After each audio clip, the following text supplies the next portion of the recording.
노무현의 퇴임 후 전국은 급변하기 시작했다.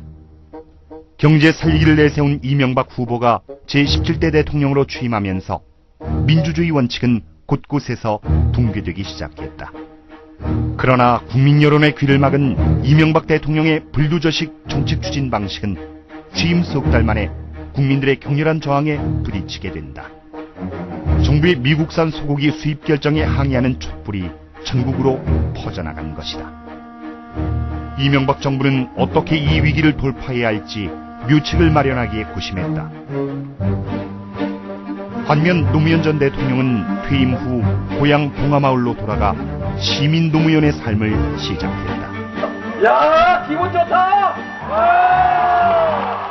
최고 권력자에서 평범한 촌부로 탈바꿈하기 주저하지 않았던 그는 고향 봉하마을에서 농사를 짓거나 손녀와 자전거를 타는 등 평범한 생활을 누렸다. 할아버지 따라오너라. 또는 그를 보고 싶어 찾아오는 많은 국민들과 격이 없이 어울리기도 했다. 대통령 할 때는 욕을 짜더라 했었더니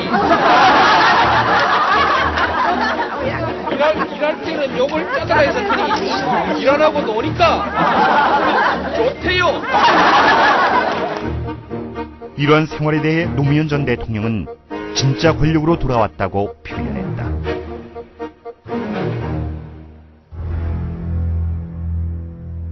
그러나 평범한 시민 노무현의 인기는 지지율이 추락하는 새 정권에게 눈엣가시였다. 곧바로 이명박 정부는 노무현 죽이기를 시작했다. 비판적인 여론에 대해 잘 되면 내 탓, 안 되면 노무현 탓이란 식의 변명은 단골 레퍼토리였다. 2008년 6월부터 이명박 정부는 노 전 대통령이 무단으로 국가 기록물을 가져갔다고 주장하며 노무현을 공격했다. 재임 시의 대통령 기록물을 유출시킨 것은 실정법상 명백한 불법 행위입니다. 이에 노 전 대통령은 문제가 있다면 자진 출석하겠다며 정면 대응에 나섰다. 결국 조사는 흐지부지 세인의 관심에서 멀어졌다. 노무현에 대한 압박은 날이 갈수록 점점 더 거세졌다. 노 전 대통령의 인척과 친지들이 하나씩 검찰에 불려갔다. 7월 국세청이 노 전 대통령의 오랜 후원자인 박연차 태광실업 회장에 대해 대대적인 세무조사를 했다. 다른 후원자 강금원 창신섬유 회장도 세무조사와 검찰조사를 받았다. 12월엔 형 노건평 씨가 구속됐고 마침내 권양숙 여사까지 검찰 조사를 받았다. 문제는 친인척 조사 과정에서 확인되지 않은 혐의 내용이 조금도 여과되지 않은 채 낱낱이 공개됐다는 사실이다. 권 여사가 박연차 회장에게 돈을 받은 사실을 몰랐다고 노 전 대통령이 진술했을 때 검찰은 이 사실조차 몰랐을 리 없다는 말까지 덧붙여 언론에 흘렸다. 무죄 추정 원칙에 대한 명백한 위반이다. 나아가 피의사실 공표에 해당하는 불법 행위를 검찰이 직접 자행한 것이다. 그러나 모든 언론은 검찰의 불법 행위나 무죄 추정 원칙 따위는 아랑곳 없이 검찰의 발표를 받아쓰고 재가공하기 바빴다. 검찰이 앞장서 끌고 언론이 뒤에서 밀며 노무현을 파렴치범으로 몰고 간 것이다.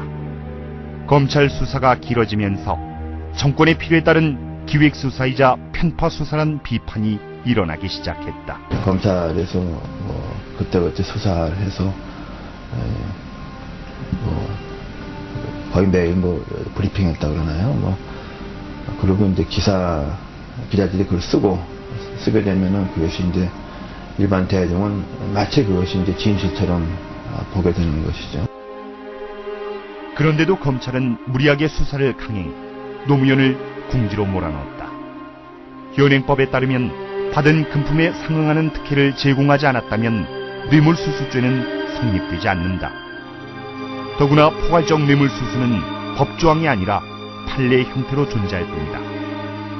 그런데도 검찰은 아무런 증거도 특혜를 준 정황도 찾아내지 못한 채로 노무현을 포괄적 뇌물수수 혐의로 소환하게 이른다. 노무현 전 대통령은 4월 30일 검찰에 출두했다.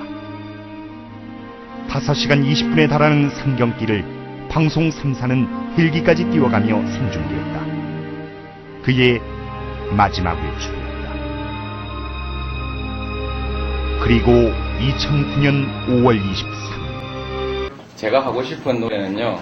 사람 사는 세상이 돌아와 너와 내가 부둥켜 안을 때 무슨 덩어리 억압과 착취 저 붉은 태양에 녹아내리네.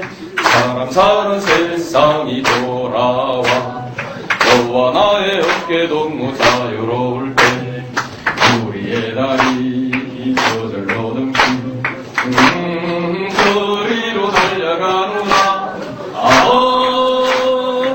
우리의 승리 죽어간 동지의 뜨거운 눈물.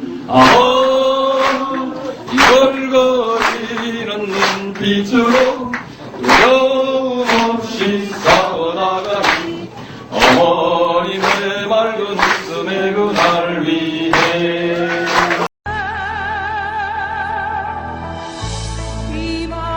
존경하는 의원 여러분, 그리고 국무위원 여러분, 부산 동구에서 처음으로 국회의원이 된 노무현입니다.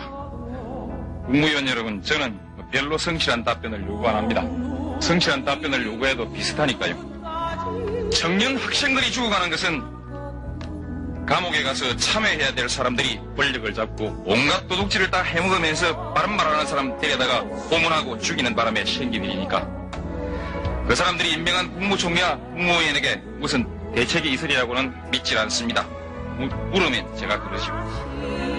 제가 생각하는 이상적인 사회는 더불어 사는 사람 모두가 먹는 거, 입는 거 이런 걱정 좀 안 하고 더럽고 안 입고 온 꼬라지 좀 안 보고 그래서 하루하루가 좀 신명나게 이어지는 그런 세상이라고 생각을 합니다. 만일 이런 세상이 좀 지나친 욕심이라면은 적어도 살기가 힘이 들어서 아니면 분하고 서러워서 스스로 목숨을 끊는 그런 일은 좀 없는 세상 이런 것이라고 생각합니다. 노동자와 농민이 다 함께 잘 살게 되고 임금의 격차가 줄어져서 굳이 인류대학을 나오지 않는다 할지라도 높은 자리에 그리고 안 올라가도 사람 대접 받을 수 있는 세상이 되면 그런 세상이 와도 지금처럼 이렇게